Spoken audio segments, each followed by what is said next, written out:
After dark, baby. Don't do it.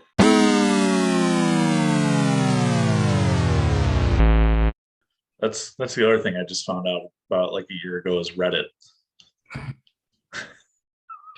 Where have you been? Under a rock. I'll say, have you seen the rock next to his house?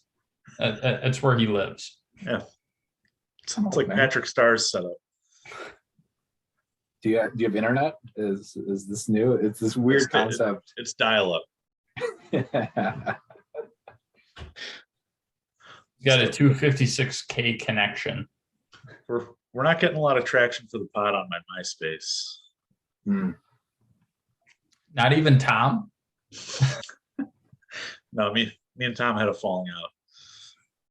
I think we'd have a better shot of TikTok or I don't know, Slack or whatever the kids use these days for shit. I don't know. TikTok. Ugh. Oh, TikTok's great. You want to talk about a rabbit hole? Oh, I refuse. I watch Nicole just sit on the couch for hours just scrolling through TikToks. Collins, I do send you. I send you some. Usually they're just things from like Facebook, but yeah, I might send you one or two. But honestly, it's funny. The funny thing I love is just how the algorithms work, and Yes. all of a sudden I see like a Teenage Mutant Ninja Turtles thing, and I stay on it longer than a second for everything They're else. just scrolling, yeah. And so I stay on it and I like the video, and like 4 of the next 5 things are Turtles related. I'm like, am I on Turtles talk now? Like, what the fuck is going on? Have you seen the one with the line of Middle Eastern people dancing? It's become like the big thing on TikTok. It's hilarious. It's dubbed over like one song, and it's so good. Like, I looked at it once and I was just laughing my ass off, and now like every third one that I scroll through, like that's what it is. And it's always funny stuff like, going to like spend money on golf clubs when I don't have money to spend it on. And it's just this long ass line of probably 50, 60 people just all doing the same dance, just synchronized and everything like that. I'm like, that's good. I'll probably see it once and stay on it because I'm like, oh yeah, that's what Matt said, and then I'll be down the same rabbit hole that you were down. Yeah, That's how it works, Collins. It's funny. It is quite funny. Damn young people. Damn kids these days with their Facebooking and their TikToks. Their face space. They don't do any damn work. Oh, hey, so yeah, go ahead. Fuck Rom, right?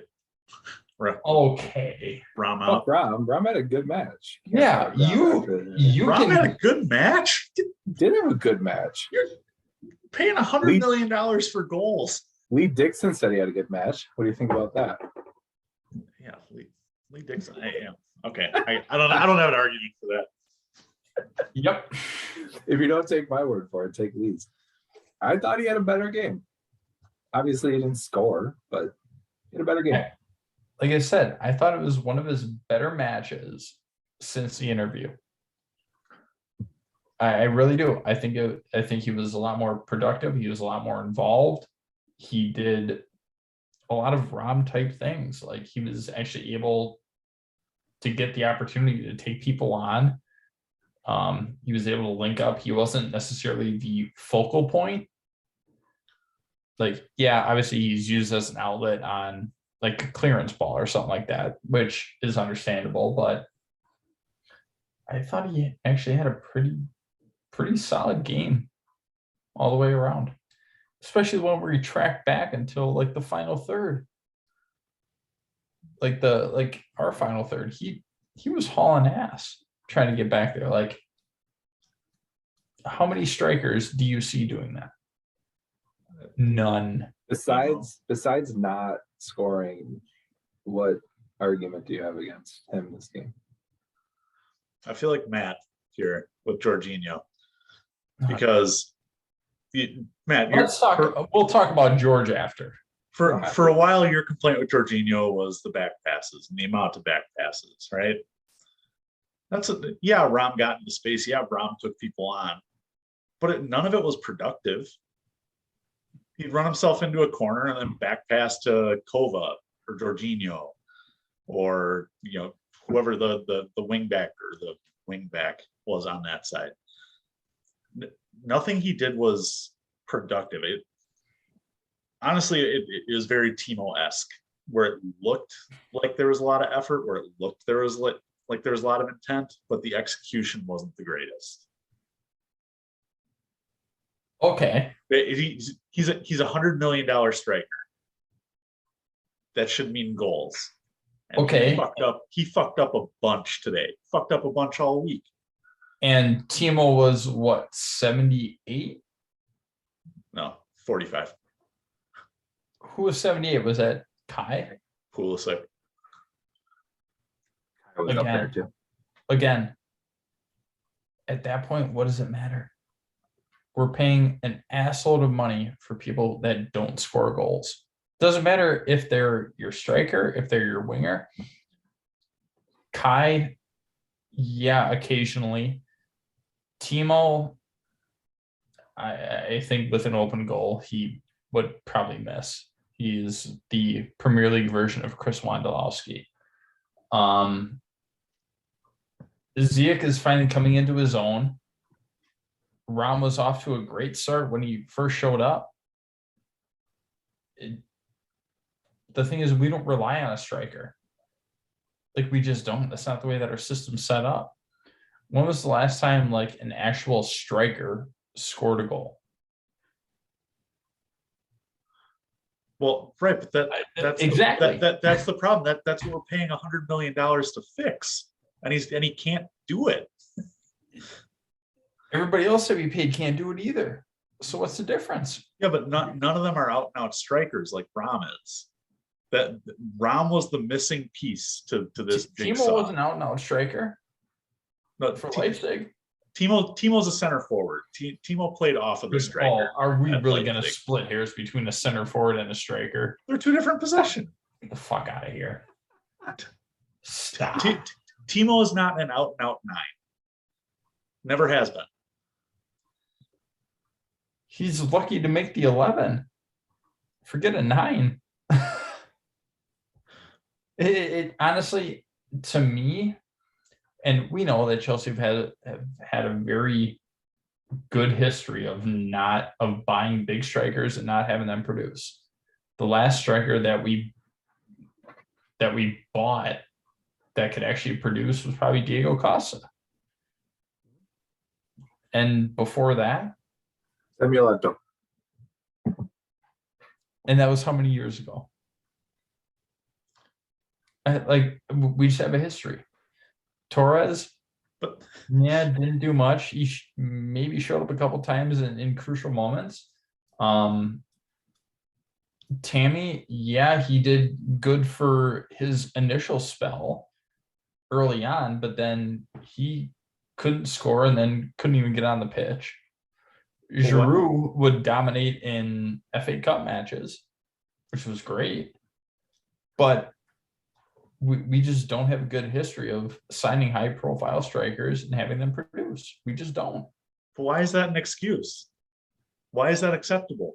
Why is that used as a defense of Rom? We're paying. You are our club record signing, £100 million. I will never make that. I will never see that much money in my life.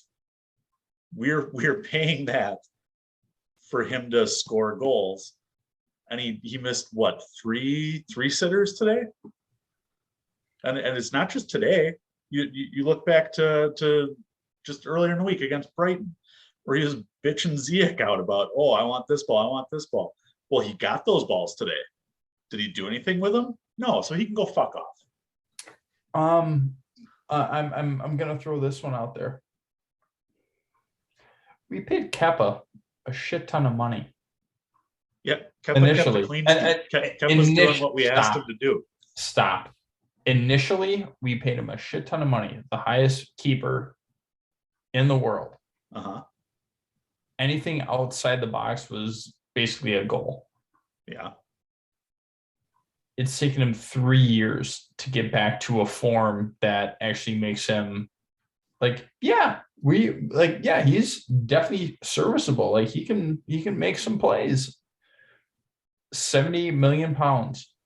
And it took 3 years to get the best out of him.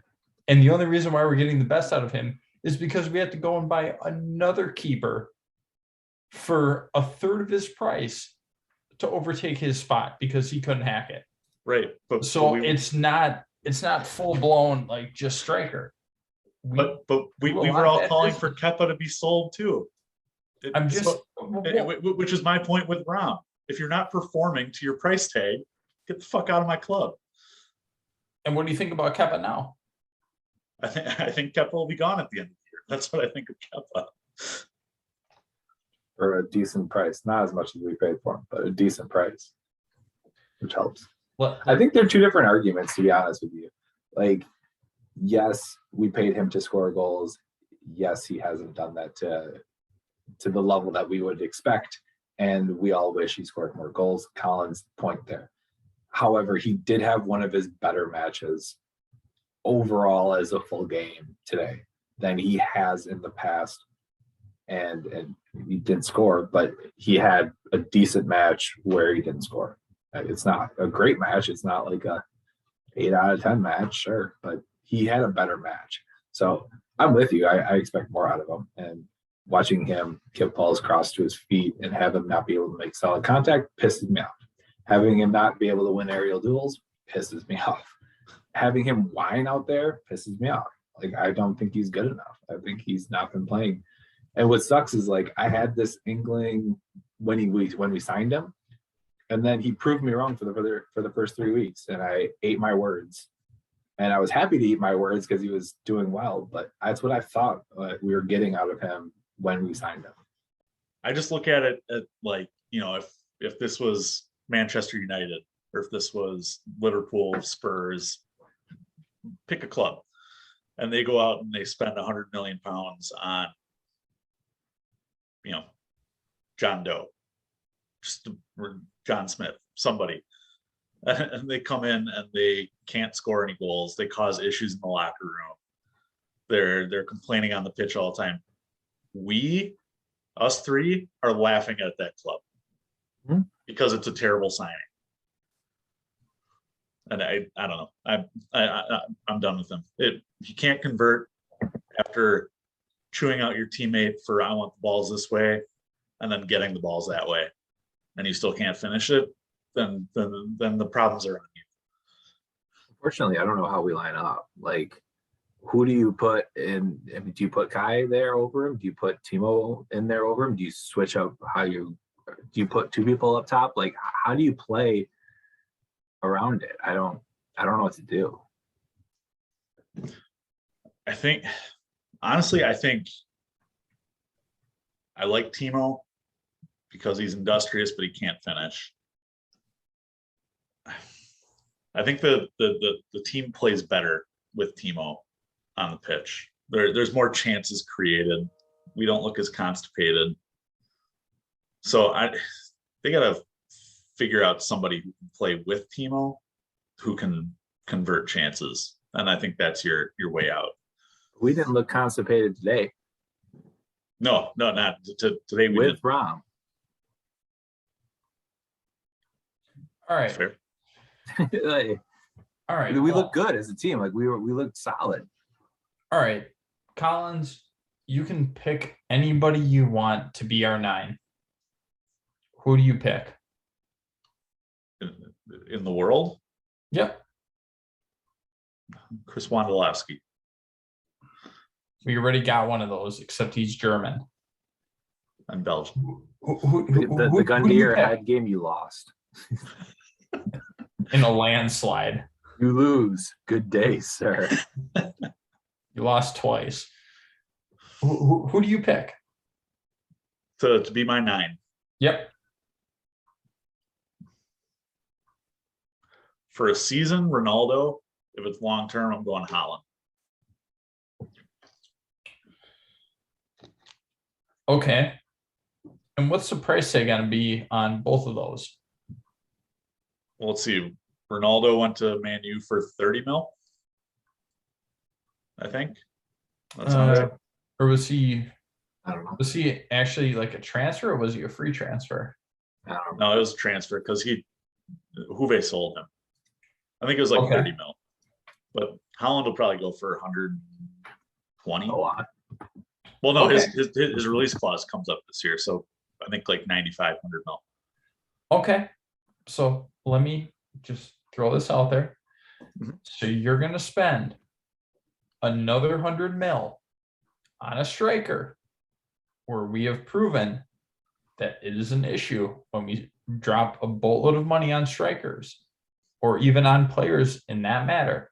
You're going to drop that on another striker who has not played in the Premier League. Ronaldo, obviously he has, but we all know he's kind of a cancer wherever he goes. If we're talking about Holland, you're going to throw 120 mil at him to play in a league that he's never played in before. And you're going to expect him to do the things that he's doing at Dortmund. You honestly want to make that bet? Yes, because honestly, I think that PSG losing Mbappe is going to make them desperate. And if reports are true, I think they're going to splash cash on somebody. So I think honestly, it's going to be a wash with the money that we would get for Ram, assuming Ram is sold in that deal for Holland. So I think essentially you're paying $30 million for Erling Haaland.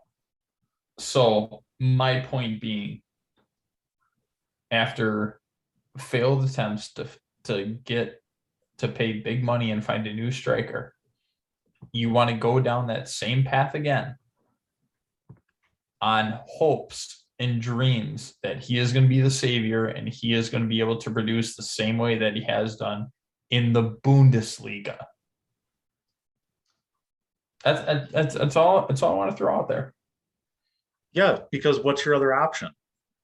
We don't have anybody internally. Parker, who do you got?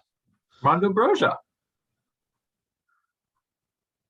Somebody with Premier League experience. Why not? Keeper. He's proven that he can score. I think he's Southampton's leading scorer right now. Why not? Why not? Yeah, but you're okay. That's fine. But then, like, we legit have one striker. Then we have the same problem we have this year. We have no strikers this year. Well, right. But it's so that's fine if you want to have him next year and Ram out and all that. But is he going to play 75 matches on his own? No. So you're going to need to do somebody. Or you need to bring in somebody. The club's going to want somebody experienced. The club's going to want somebody who, has international experience, has experience in a top 5 league. So, I mean, yeah, I'm all for bringing Armando back, but they're going to go out and splash cash on somebody just because that's the way it has to be. Now, hold on. Ram had top 5 league experience in multiple leagues. He played with Everton, Man U, Inter. Okay, so we went that route. In your estimation, it's not working out, granted. And you want to spend that on Erling Haaland, who plays for Norway. Not exactly a powerhouse when it comes to international. He's also playing in the Bundesliga, which has been absolutely throttled by Bayern Munich, and Dortmund has always been second, also known as Borussia or as Bayern Munich JV. And you want to bring him into the Premier League and lead the line of one of the biggest clubs in the world. Yeah. And you expect him to produce the same type of numbers that he's been putting up at Dortmund. I don't expect the same type of numbers because you look at the numbers that he's putting up right now This season alone in the Bundesliga, 16 goals, 10 assists in 14 appearances. It's No, also no, the no. He's Bundesliga. not going to put that up, but he's going to be a 20-goal scorer. Timo tore up the Bundesliga. What's he doing now? Timo tore it up for a season and a half. Erling Haaland has contributed probably a goal and an assist per game since he was 17. And Erling is more skilled than Timo is, I think. Oh, I think yeah, Timo's, but that's where Timo fails, is he can get into space and then he gets closed down because his touch lets him down. And then Premier League defenders are too good at, blocking him or forcing him a certain way, and then he can't get his shot off. So I just think he lacks that last bit of skill to score goals in the Premier League. Whereas I think Erling Haaland's at least got a better chance at scoring more goals. And you look, I agree, the Bundesliga is a shit league. I would rate it higher than Serie A, though. So, if you want to kind of take that out of the equation and look internationally, look at Champions League, which is something that's very important to our club. Haaland tears up the Champions League consistently. Let's see, he's got. So does Ronaldo. Yeah, who I would also love to have on our team. Fuck Absolutely you for wanting not. Ronaldo. I hate Ronaldo. No. I would never want him to not play a shot first, in hell. ever. If I don't want him. we sign Here you go. Ronaldo, I am quitting the pod. I don't want him. 15 goals, 4 assists. And Who else do they have to score goals besides Bruno Fernandes from the spot? Who else do we have to score goals? Jorginho. From the spot. We don't have anyone to score goals either, though. Like, right.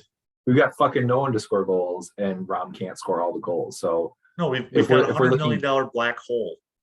If we're looking at better than Rom, I mean, this is the only, I think, argument for Rom.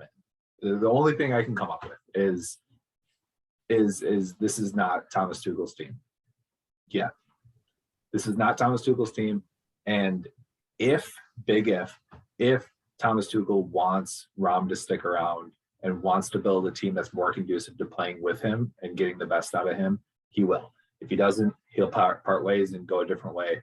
But if anyone can get the best out of someone, I think it's Tuchel. And I think if we design a team with him in mind and try to put some better pieces that may suit him better, I don't know exactly what that looks like, to be completely honest. But if Tuchel does kind of go into next transfer with that mentality, it could work. I'm splitting hairs here, but I don't know. That's the only argument I can think of. So my overall point is that we have the history of spending a shitload of money on strikers that don't produce. I don't want to go down that same path, especially on an unknown, somebody who is not proven in the Premier League. That's my biggest thing. Granted, Rom has had a track record of producing when he was with Everton. I think he was their leading scorer for a year and a half. Same with United. Pretty sure he was their leading scorer. We know he can score. I agree, Parks, he has to be in the right system, but I am not okay with us spending 120 mil to get Erling Haaland, who is going to be on such a high of a pedestal that he's only set up for failure. That's my biggest thing. I cannot wait until he goes to City and scores a hat trick against us in both legs next year, so I can say, wow, I would love to have that guy over Rom. So do you want Phil Foden or Gabriel Jesus then? No, they no, don't I score don't. either. They're not strikers either, though. I want a striker. It's clearly proven that you don't necessarily need a striker in order to produce a damn good team. And I think, if anything, we are proving that right now. Because our last out and out striker, hasn't scored a goal in a meaningful goal, because Chesterfield is whatever, but hasn't scored a meaningful goal in probably a month. It's been our midfielders, our wings, our center backs. For a while, it was our wing backs, Chills and Reese. Like, that's who we relied on. I think that what we have now, we do not need an out and out striker. I really don't.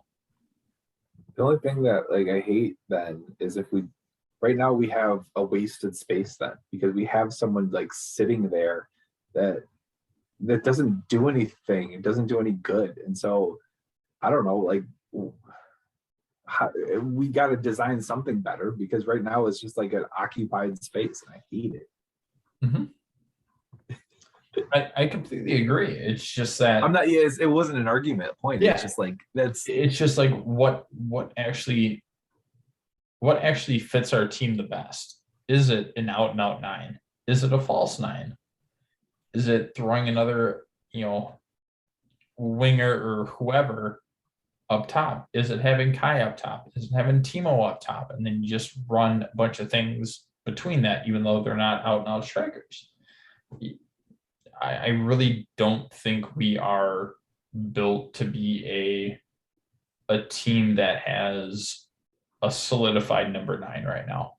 I really don't, and I don't see it going forward. And Collins, to your point, it looks like we look better without an out and out number 9. $100 So why would you spend the money on it? $100 million spent on a guy who has 16 career goals in 60 appearances against the Big Six in England. It's a terrible waste of money. And if we're going to waste money, might as well buy somebody who's young, who you can invest in for a couple of years, not a guy who's in his prime, is not going to get any better and is not going to adjust to a system. If the guy's a cancer in the clubhouse, if the guy goes out and does interviews and says he doesn't want to be there, and then can't back himself up on the field, Parker, like you said, it's a waste of space. It's playing with 10 men in a black hole. The thing is, you don't know. I don't know. Everybody thought Torres was going to be great because he played at Liverpool. He knew the Premier League. That didn't end up well. You splashed a bunch of cash on him. But doesn't that go against your argument, though? You want a guy who's Premier League proven? I want a guy that's Premier League proven. I want somebody that can score. I'm okay with. So let me specify this. I am not okay with us spending that much money on somebody who is just supposed to score goals in the setup that we have right now, where it is a very team distributed goal, right? We have our whole team that can score goals. To say, hey, we're going to pay this much money and you're going to be the one person who is scoring goals. It does not fit this system at all. So buying somebody like Haaland, to me, does not make sense at all. I understand, Collins, I understand what you're saying about, 100 million, like we paid you to score goals, like you need to score goals. I get that. But at the same time, we score goals without our 9 or our false 9 scoring for months on end. That's just the way that this team is built. We have so much talent around everything else, and it doesn't matter where the goals come from. It's just a matter that we get the goals. So we just, was it last week or 2 weeks ago, spoke about how, reflecting back on is this sustainable? Mm-hmm. Everybody scoring, and no, it's not. It's not sustainable. Yes, Chills and Reese, crucial. But if you can't guarantee that they're going to be there, you need somebody who's clinical. You need somebody who can be in front of goal. Matt, to use your favorite reference, you need an Olivier Giroud, somebody you can count on to score a goal, to be there. Like that there has to be that there. You can't just play this loosey-goosey floating, everybody do their own creative thing. That was Lampard's downfall. That was his system. You need somebody who's clinical. And unfortunately, in today's market, and unfortunately being Chelsea, you have to spend a lot of money on that. If you go bargain bin shopping, your odds are you're not going to get anything in return. So let me put it this way. You're absolutely right. Is it sustainable? No. And I flat out said that it's not sustainable. My biggest thing is that when you're spending that much money on one person to score goals, when you are essentially building a team around that person and he does not fit the style of the manager, which to me it doesn't seem like is really gelling like right now.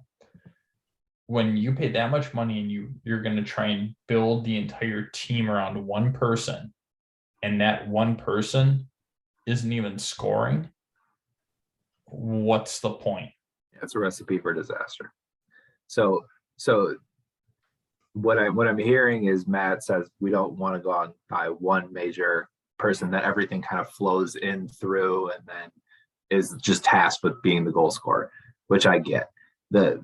Not a striker, but the person that comes to mind when I'm thinking about all this is like Eden Hazard played in a team system where he played with his guys. He didn't go, rogue necessarily for a long time, but he was also had the ability to make wonderful goals happen on his own, where he could take people on, make goals happen out of not goal situations and have those just, wonder goals or whatever. But he didn't play on an island. He didn't play by himself. He wasn't just like this, focal midpoint person that we had that just was tasked for that. So you got to find a happy medium of someone. I mean, ideally you want someone kind of like Rom, where he's good at like hold up play and you can kind of kick balls into and then spread out and play around. But then you need someone who can finish. And so if you're going to have it be the number 9, you got to have that person be a finisher. And that's just where I think Rom lacks the most is he can't finish the crosses that come to him. And you can't necessarily complain that he doesn't get the crosses because I think he does. You just need someone a little bit more clinical in front of goal. And this isn't an argument anymore. So I guess as a compromise, here are my 2 alternatives to Haaland. I've got one. Okay, let's hear yours. Robert Lewandowski. But he tears up the Bundesliga. That's old as shit. That means he's not good. No, it doesn't mean that he's not good. Timo Werner tore up the Bundesliga. No. Where is he now? No. Robert Lewandowski is arguably, as I see it, the best player in the world. He should have won the Ballon d'Or this year and last year. And I don't think you're going to get a lot of arguments around that unless you are actually on the board for FIFA. You want to talk about a finisher? Yeah. He can do it. Is he older? Yeah. He's 34, something like that. Yeah, he's playing for Bayern Munich. They dominate the Bundesliga. We know the Bundesliga isn't the greatest. Have you seen some of the goals that he's put away? Yeah, he puts away goals. I've witnessed this man come on in the second half of a game and score 5 goals within 20 minutes. You want to talk about a clinical finisher? Yeah, that's your guy. Granted. Yeah, fine. He's older. Thiago Silva is going to be 38. And we're still going to have him. He's still playing out of his mind. You can still buy him on a budget too, Matt. Like like a Ronaldo price tag. If you spend 30 on him, it's a good 30. Yeah, and then Collins, to your point, if you want to send Rom to the Bundesliga and let him tear it up and go to town, let him go nuts. But if you're talking about a big body and a finisher, that's who you want. It's fair. I like that. I wouldn't complain about Lewandowski. I like what we talked about last week, the swap with Spurs for Harry Kane. Talk about it, Matt. He fits literally every single one of your criteria. I know he does. Believe me, I understand. I fight with this. This is an internal battle. The man's Tottenham through and through. I can't have that. He just got bodied by Chelsea. Obviously, he's looking for a way out. He's probably going to go to Real Madrid. I mean, Barcelona, if they had money, they would get him. I don't see us, because I've seen the year that Harry Kane has had this year compared to previous years, and it's not great. It took him, 12, 13 Premier League matches to even score a goal. So if he looked better against us than Rom did against them. He did. Yeah, I in all 4 matches he has. I would say in this match only slightly, just because Tottenham didn't really have a lot of possession, so he wasn't able to do a whole lot. But I just think that obviously we all know the Chelsea fan base. You got to get past that. He played for Tottenham. You got to get past that, and that's not an easy thing to do with how deep loyalty runs within Premier League football. It might work. The only problem is then you're also back in. I think you're back in a Rom situation where you're trying to cater everything to Harry Kane. I think you're trying to kind of focus that around him, get him the ball, get him the touches, get him the looks. I know that at Tottenham, Harry Kane plays a little bit more of a team game, but you also have Son, which I think that would be another option that I think would be fun up top, is to have him. But yeah, it let's put it this way. It wouldn't be the worst thing in the world. I think that he would struggle at Chelsea. What else you got? My other one is Richarlison. That'd be a little bit more of a project, but he's a guy who can run. He's a better teamer. So those would be my 2.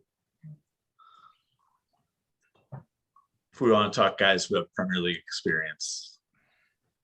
Stop.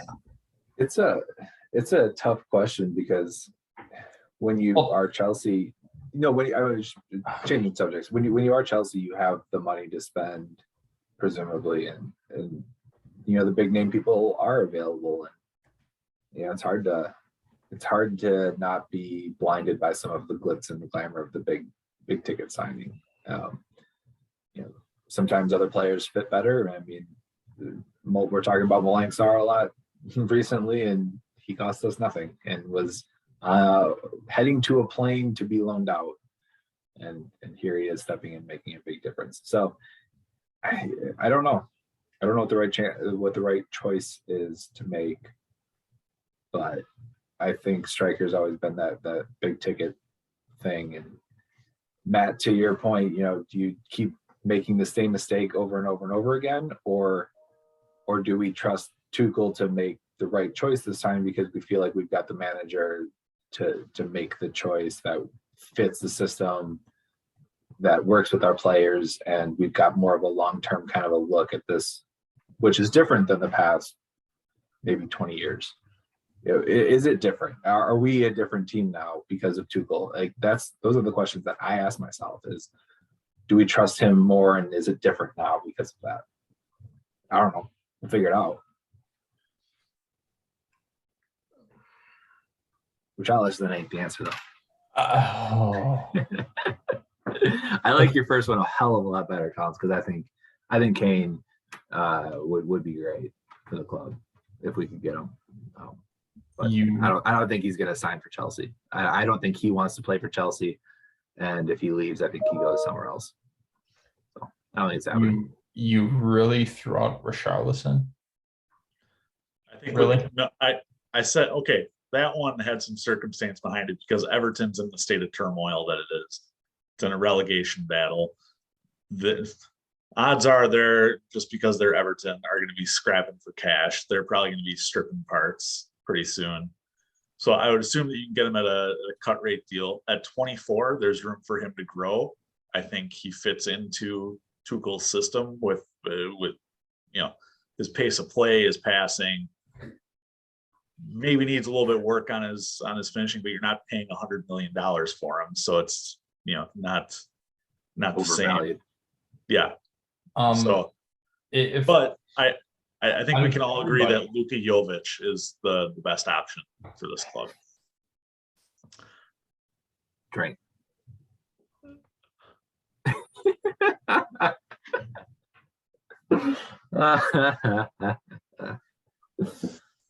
All right. Two things. Collins, the day that he comes to Chelsea, I will buy his jersey. Me too. It's on the record. Let the record be shown. Second thing. We've been talking about an out-and-out striker, right? And you want Richarlison. Pretty sure he's more of a wing. And if we're looking at Everton, just obviously because that's where Richarlison plays, I'll take Dominic Calvert-Lewin over Richarlison. How is Richarlison even in the conversation? He's annoying. He's a bitch. Dude, he's a crybaby. But do you think and you want him to play for Chelsea?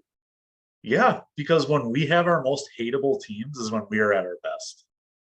I already hate Jorginho. Isn't that enough?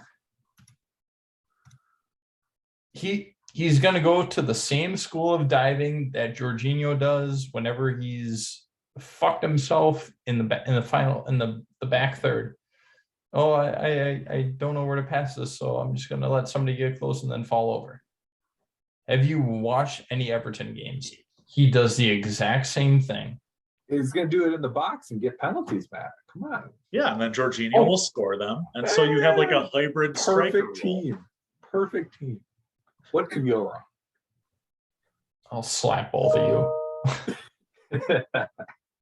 I will virtually slap both of you. I can't even say it without laughing. I rest my case.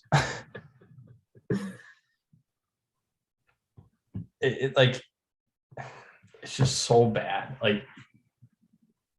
And a fellow listener of the pod, my father,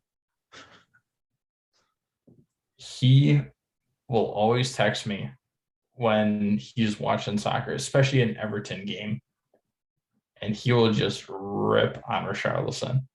It's so funny. He's like, oh, he's down again. It's that Brazilian type mentality, at least for forwards. Obviously, Thiago Silva, he's Brazilian, but he's a center back, very straightforward, no nonsense. But you look at their forwards. Do I have to even mention Neymar? That's just what they do. And he's been trying to get away with it for so long. And he's built up that reputation, kind of like Diego Costa, right? Early on, he was trying to draw fouls and he kept going to ground too easily with as strong as he is. And he wouldn't get those calls anymore. same thing. Like, that's just what he does. First of all, shout out to Mike, because I love Mike. Great listener, great man. Second of all, if we're talking about Brazilians coming back to football, rumor is that Oscar's coming back, and he's probably going to sign for Barcelona at a pay cut, mind you, because Barcelona can't afford anything else. I kind of wish he was in the conversation, somewhat rumored to come back to Chelsea. I would take him back. I don't know how you guys feel about it, but what is he, like 29, 30, with a lot of top flight experience and in pretty good form in China. I mean, I would take him for a loan spell. Where do you put him? Where Cho plays. Ross Barkley. Sixth midfielder. I think you're losing money on that. Let's pretend you, instead of having three at the top, you would drop one back into the middle and have two out wingers, and you've got three midfielders where you had two and you stuck them in the middle of that. So like a 3-2-2-1-2 or something like that ish. I feel like that would be a Mason Mount position or a Hakeem Ziyech position. That one that you're talking about between, I feel like that would be their spot. Granted, so like line up the boys like you lined them up today. Take Rom out and put Oscar between who played Kova and Jorginho, but like more advanced. It's like an attacking 4-3-3 kind of thing. Something like that. Yeah. No. Just a thought. Well, again, my own opinion. I don't like it, but that's just me.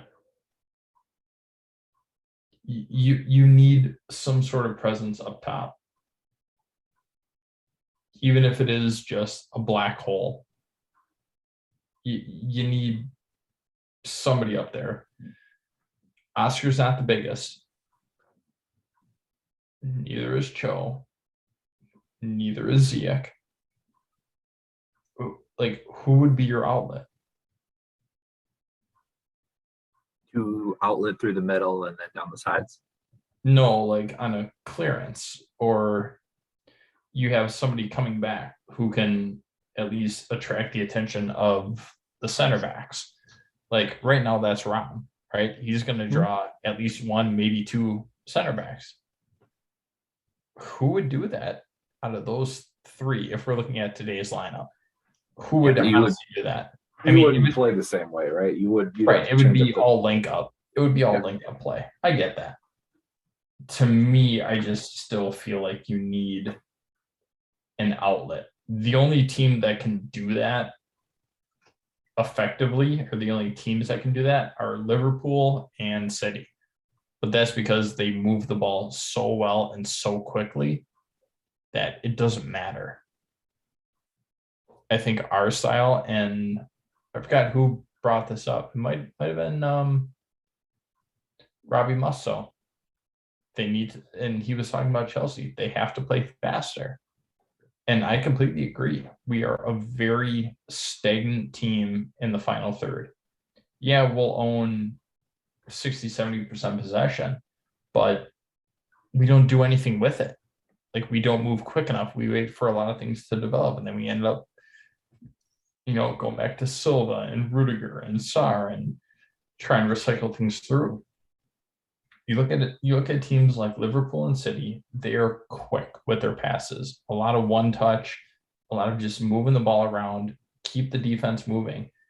Whenever teams play against us, they can drop 10 back and they're fine because nobody's making those runs. Everybody's just kind of sitting and waiting for somebody to do something.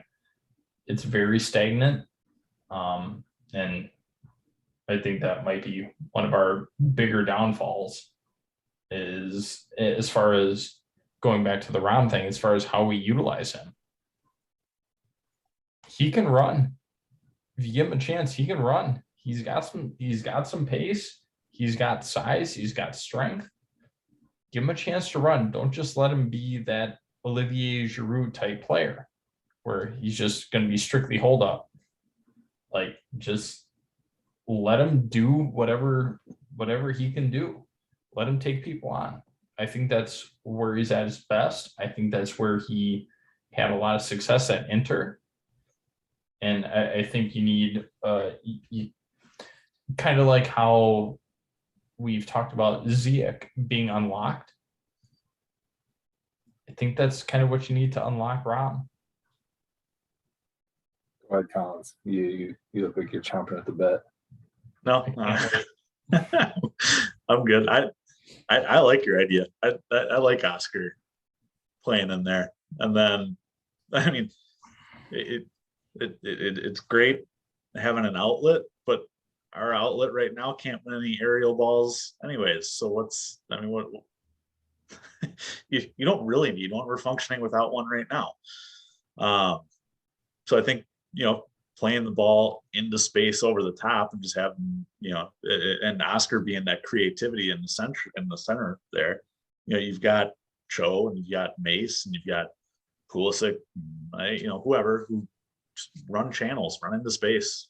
And I think Oscar brings creativity to unlock some of that. So yeah, I like it.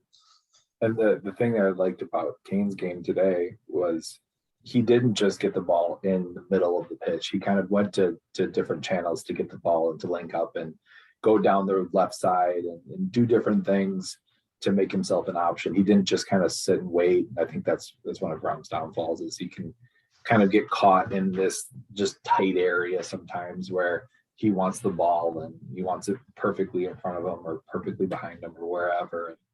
It's just too, I don't know if predictable is the right word, but he doesn't move around enough and he doesn't cause enough chaos around him. And so someone else could do that better. So I have 3 questions. I think only one of them is going to be gun to your head. But one of them is what you talked about with Harry Kane. Is that because of the system that he has at Tottenham, that he's able to be a little bit more free flowing and go wherever he needs to? Do you think that's a system thing? Like him versus Rom? Like is Rom... I think if Rom moved around a little bit to make runs down the left or do other things, I don't think he'd be yelled at for it, if that's what you're asking. I think it would be applauded if it leads to positive stuff. Like, if not, like if it doesn't work and he can't make it work and it sucks, then probably not.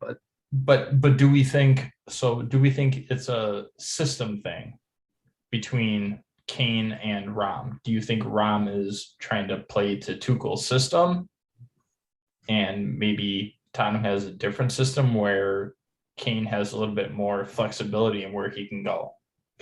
Kane has done that. How many managers have Spurs had now since Kane's been there? 5? Like going back to Harry Redknapp, Kane's just always done that.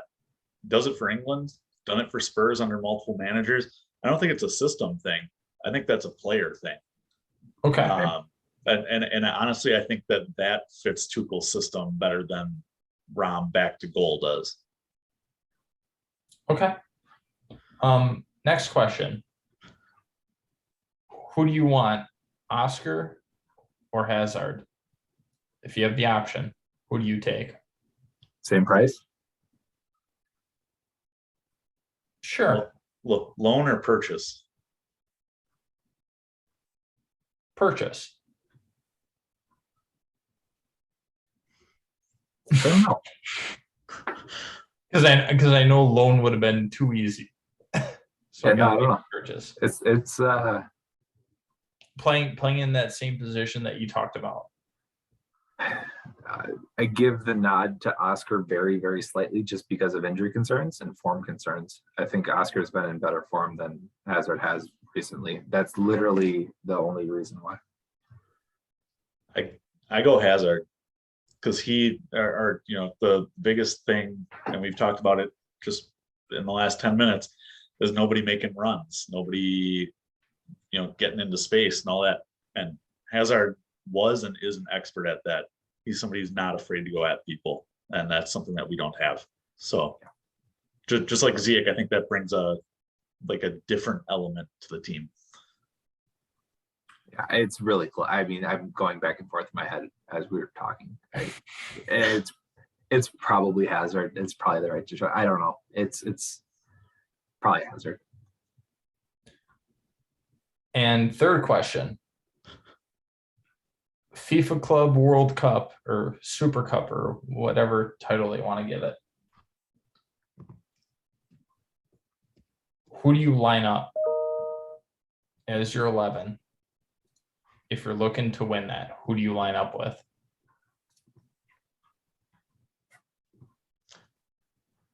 I'll say I'll let you boys get some pens and papers. No, it's pretty close to how we line up today. Yeah, agreed.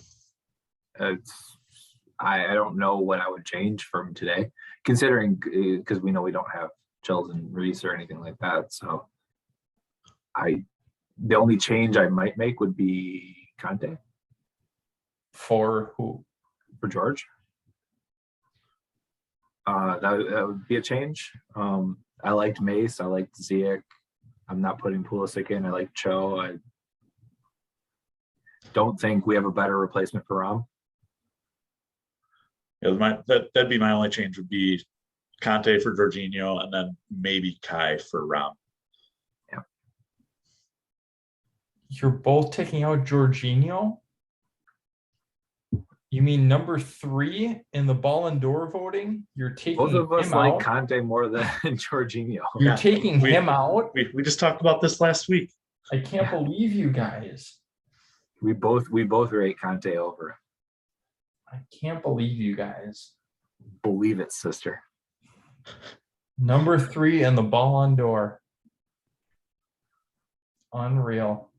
And Conte was, I think, number 7, even though he was FIFA midfielder of the year. Yeah. We won't. We'll save that for a different pod. FIFA corruption. One of the interesting questions is, do we think Kepa's bought himself more opportunities to show his stuff or not? Yes. I don't even think it's a question at this point. If you're comparing what he's doing in the last month versus what he did in his first year and a half. But what I mean is he going to get more opportunities now because of it? Or is Mendy still going to be your anytime there's anything on the game keeper? I think it's going to depend on how long Mendy has to quarantine after coming back from AFCON, how deep Mendy goes into AFCON, and then whether or not Mendy's vaccinated, because a lot of Europe is putting in rules now where athletes, if you're not vaccinated, you can't travel and play. So especially like in Champions League and stuff. Right. Like to countries like France. The Lille match is going to be interesting. I've heard talks that they might move it somewhere neutral that doesn't have those restrictions. Because I think we'd be losing we'd be pulling an Arsenal. We would be down 7-8 players and can't play. Yeah, see, but UEFA actually. But we would still. But trust me, we would still play. I don't know, because Spurs had that problem when they played Lille, and Spurs got knocked out of the competition altogether. So UEFA gives more of a shit than the FA does, which worries me. But to answer your question, I think that what we've seen with Tuchel is that he's willing to give everybody a fair shot.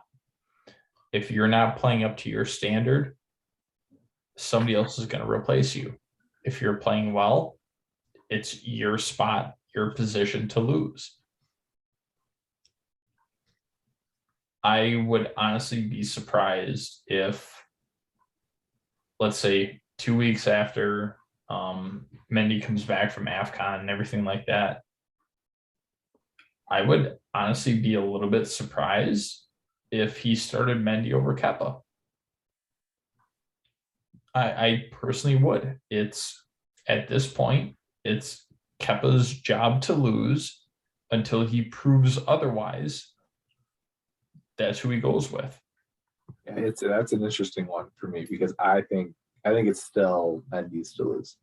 I think that the circumstances aren't form related. Like he didn't drop form he just went to go play in a tournament. So, but I do agree with you that he rides hot hands, right? Like he rides things that work. He doesn't love to shake it up if he doesn't have to. And so, yeah, I do think that once Mendy is like cleared to go, I think he plays, and then it's a much tighter leash. How's that? I think it's a quicker, if he does make an error that leads to a goal, or if his distribution doesn't improve, which it's been pretty bad this year. Stuff like that. If it leads to goals or if it leads to mistakes, then I think he'll be much more apt to pull the trigger. So I think Kepa gets, let's see, but if I remember right, the AFCON final is like the day before the Club World Cup final. Yeah. So if Senegal make it all the way through, like he's not playing in the Club World Cup. So my guess is Kepa plays the Club World Cup, comes back, plays Palace, Lille, and then the EFL Cup final against Liverpool. And then I think Mendy returns. So I think Mendy gets his job back starting in March, just to let him come back, let him quarantine, let him get back into training and all that. And then I think Kepa goes back to being your FA Cup keeper. And so I see that differently because, and no fault of Mendy's, right? He's going to play for his team, play for his nation and his country. I think that it will be heavily dependent on the form that Chelsea is in. If they are in shambles, I think then, yeah, Mendy comes back. If they're producing, picking up wins, winning trophies, I think it becomes a very tough argument to bench Kepa and bring back Mendy. And I think that's going to be one of the things. So I kind of look at Tuchel as Chuck Daly, right? When he was with the Pistons, the coach, he was somebody that could handle personalities. He was very good with players. I see Tuchel a lot like that. He can handle a lot of that. And Mendy he's very modest. He'll admit his mistakes. And I think right now, with the way that Kepa's playing, it's going to be hard to be like, yeah, he's back, so we're just going to throw you to the bench. I don't see Tuchel being that way. I see it being more of a, okay, I have both my keepers back. Let's see who wants it more. Let's see who's going to start. I think that AFCON may have actually hurt Mendy going forward, just because obviously, Kepa had a huge price tag, and now he's showing what he can do. We've seen it in penalties too. Yeah, like at the end of the game of an FA Cup or something where it's going to go down to pens, I don't think Tuchel will have a problem subbing off Mendy for Kepa. Not at all. And just say, all right, that's what we're going with. And I think it's going to be, I don't think it's going to be cut and dry. I think it's going to be a very tough decision. And I think Tuchel's going to have to see where the state of the team is at that time.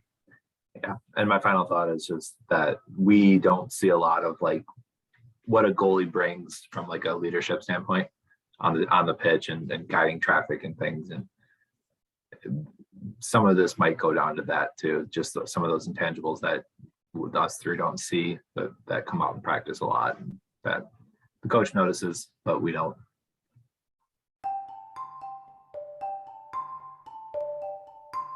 I'm all potted out.